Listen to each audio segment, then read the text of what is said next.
Io sono nato in Kosovo, da quando avevo 6 anni purtroppo ho dovuto lasciare la mia casa in quanto è diventato campo di guerra nella guerra del Kosovo. Abbiamo dovuto lasciare le nostre case e recarci in Albania. Lì in Albania abbiamo ritrovato mio padre che lavorava a sua volta in Italia, anche lui era tornato in Albania. Poi dall'Albania siamo tornati proprio in pieno bombardamenti, siamo arrivati direttamente in Abruzzo, a Montorio al Vomano.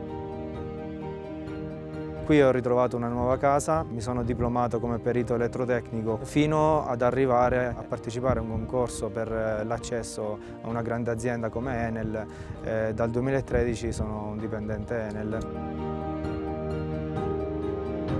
Ho la passione della fotografia, di andare a riprendere paesaggi, flora e fauna in questo territorio meraviglioso che è l'Abruzzo. Anche per lavoro, da quando sono in Enel, ho avuto modo di trovarmi davanti a degli scenari mozzafiato e quindi tramite la fotografia, tramite i video, ho trovato lo strumento per poter raccontare queste emozioni, riportare solo quello che era la natura, quello che era il paesaggio.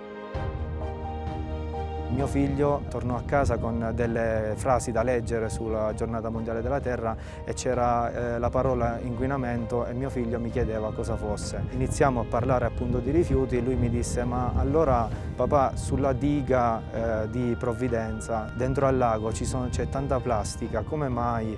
Gli ho detto: vedi, questo sbarramento fa da filtro al mare, perché la plastica, se non ci fosse questo sbarramento, andrebbe tutta quanta al mare direttamente, e questa è una cosa che piace molto a me, soprattutto me l'ha fatta notare ecco, mio figlio, che è un bambino di 6 anni.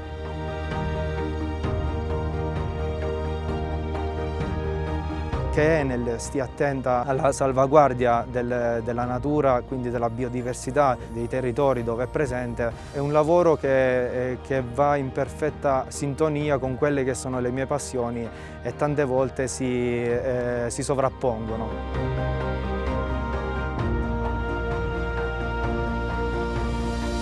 Un giorno vidi in una di queste opere idrauliche un retino da pesca e chiesi al collega che cosa fosse questo retino da pesca e lui mi disse: tra poco lo vedrai. Facemmo esercizio a questa opera idraulica, aprimmo questa vasca e da questa vasca, oltre ai detriti, uscirono anche dei pesci.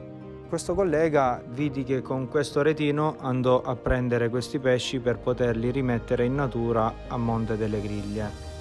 E mi disse questo collega: se non facciamo questo ogni volta, questi pesci moriranno prima o poi. E quindi se oggi loro sono ancora lì, questi pesci su questo torrente, è grazie anche ai dipendenti Enel che fanno questo gesto bellissimo, ecco, per la conservazione appunto anche della specie e della biodiversità del territorio.